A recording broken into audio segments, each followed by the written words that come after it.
ಮದುವೆಯಾಗಿ 2 ತಿಂಗಳಿಗೆ ಗಂಡನ ಮನೆಯಲ್ಲಿ ಮಹಿಳೆಯ ಶವ ನೇಣುಬಿಗಿದ ಸ್ಥಿತಿಯಲ್ಲಿ ಪತ್ತೆಯಾಗಿದ್ದು, ಗಂಡನೇ ಕೊಲೆ ಮಾಡಿ ನೇಣು ಹಾಕಿದ್ದಾನೆಂಬ ಗಂಭೀರ ಆರೋಪ ಕೇಳಿಬಂದಿದೆ.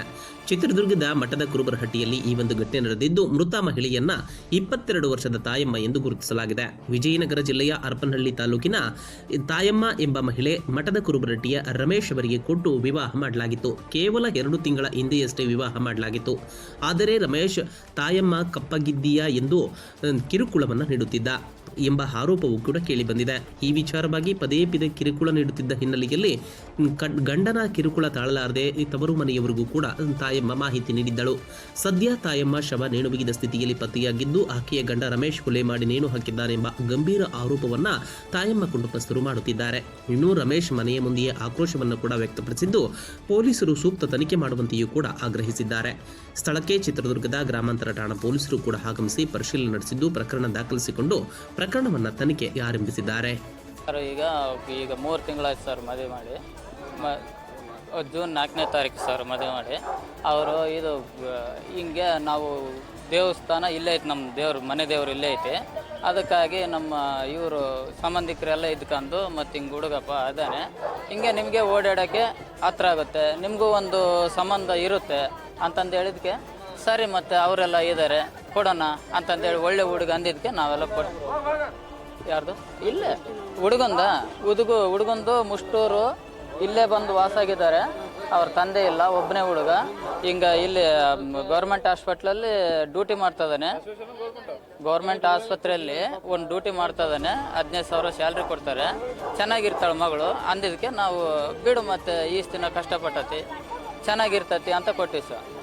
ಮತ್ತು ನಿನ್ನೆ ಪರಿಚಯ ಮಾಡಿಸಿದ್ದು ಇವರು ನಮ್ಮ ಅಣ್ಣಗೆ ಗೊತ್ತು ಸರ್, ಈರಣ್ಣ, ಆಮೇಲೆ ಮತ್ತು ಇನ್ನೊಬ್ಬರು ಲಕ್ಷ್ಮಕ್ಕ, ಅವರೆಲ್ಲ ಪರಿಚಯ ಮಾಡಿಸಿದ್ರು ಸರ್. ಇವ್ರು ಯಾರಂತಲೇ ಗೊತ್ತಿಲ್ಲ ಸರ್ ನಮಗೆ. ನಾವು ಮದುವೆ ಮಾಡಿದಾಗ ಅಷ್ಟೇ ಇವನು ಯಾರಂತ ಗೊತ್ತಾಗಿದ್ದು.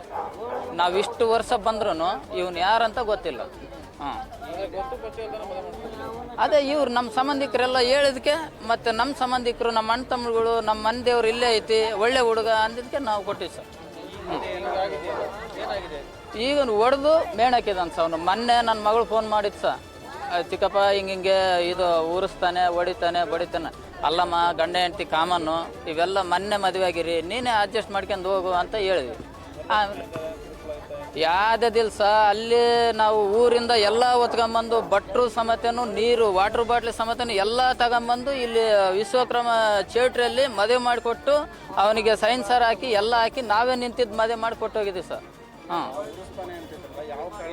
ಯಾವ ಕಾರಣಕ್ಕಮ್ಮ ಅಂತ ಕೇಳಿದೆ. ಇಲ್ಲ ಚಿಕ್ಕಪ್ಪ, ನೀನು ಹಂಗದಿ ಹಿಂಗದಿ ಕಪ್ಪದಿ, ನೀನು ನೋಡಿದ್ರೆ ನಾಯಿ ಮುಷ್ ನೋಡಲ್ಲ, ಹಂಗೆ ಹಿಂಗೆ ಅಂತಾನೆ. ತಡೆಯಮ್ಮ, ಒಂದು ದಿವಸ ಎಲ್ಲರೂ ಬರ್ತೀವಿ, ಅವಾಗೆಲ್ಲ ಕೇಳಿ ವಿಚಾರ ಮಾಡಿ ಮತ್ತು ಊರಾಗೆಲ್ಲ. ಇಲ್ಲ ಸರ್, ವರದಕ್ಷಿಣೆ ಯಾವುದೂ ಇಲ್ಲ ಸರ್. ನೀನು ನನಗೆ ಬೇಡ, ನೀನು ಹೋಗು ಅಂದಿದ್ದಕ್ಕೆ ನಮ್ಮ ಚಿಕ್ಕಪ್ಪಗೆ, ನಮ್ಮ ತಂದೆಗೆ, ನಮ್ಮ ಅಮ್ಮಗೆ, ನಮ್ಮ ಸಂಬಂಧಿಕರಿಗೆಲ್ಲ ಹೇಳಿ ಕರೆಸ್ತೀನಿ. ಅವಾಗ ನೀನು ನನ್ನ ಇಟ್ಕೊಂಡಾರ ಇಲ್ಲಾಂದ್ರೆ ಮನೆಗಾರ ಕಳಿಸು, ನೀನು ಅಲ್ಲಿವರೆಗೆ ಸುಮ್ಮನಿರು, ಅವ್ರು ಬರಲಿ ಅಂತಂದು ಹೇಳಿದಕ್ಕೆ, ಓಹೋ ಅವರೆಲ್ಲ ಬರ್ತಾರೆ, ಇನ್ನು ನನ್ನ ಎಲ್ಲ ಇದು ಮಾಡ್ತಾರೆ, ಇಲ್ಲೆಲ್ಲ ನಾನು ಇದಾಗ್ತೀನಿ ಅಂತಂದೇಳಿ ಎಲ್ಲಿಗೆ ಆಯ ಕಟ್ಟಿ ಜಾಗ ಕೊಡ್ದು ನೇಣಾಕಿದ್ದಾನೆ ಸರ್. ಹಾಂ, ಈಗ ಅವನಿಲ್ಲ ಸರ್.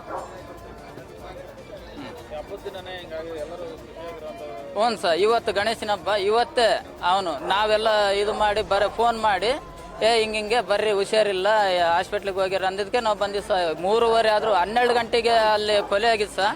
3:30 ಗೊತ್ತಾಗಿದೆ ಸರ್ ನಮಗೆ. ಈಗ ಸರ್ ಅವನು ಆ ಹುಡುಗಿ ಜೊತೆಗೆ ಅವನ್ನ ಗಲ್ಕಾಡ್ರೆ ಆಗಬೇಕು. ನೀವೇನು ಶಿಕ್ಷೆ ಕೊಡ್ತೀರಾ ಅದಕ್ಕೆ ಓಕೆ. ಕಾನೂನು ಪ್ರಕಾರ ನಾವಿದ್ದೀವಿ. ನಿಮಗೂ ಮಕ್ಕಳು, ಅಕ್ಕ ತಂಗಿಯರು ಎಲ್ಲ ಇರ್ತಾರೆ. ಇವನು ಮಾಡಿದ್ದು ಇನ್ನೊಬ್ಬರು ಮಾಡ್ತಾರೆ, ಹೌದಾ? ನಾವು ಒಂದೇ ಮಕ್ಕಳನ್ನ ಎತ್ತಿಲ್ಲ, ನಾವು ಒಂದೇ ಇದು ಮಾಡಿಲ್ಲ. ನೀವು ಕಾನೂನು ಏನು ಶಿಕ್ಷೆ ಕೊಡ್ತೀರಾ ಅದಕ್ಕೆ ನಾವು ಸಿದ್ಧವಾಗಿರ್ತೀವಿ. ನಮ್ಮ ಹೆಸರು ರೇವಣ ಸಿದ್ದಪ್ಪ ಅಂತ.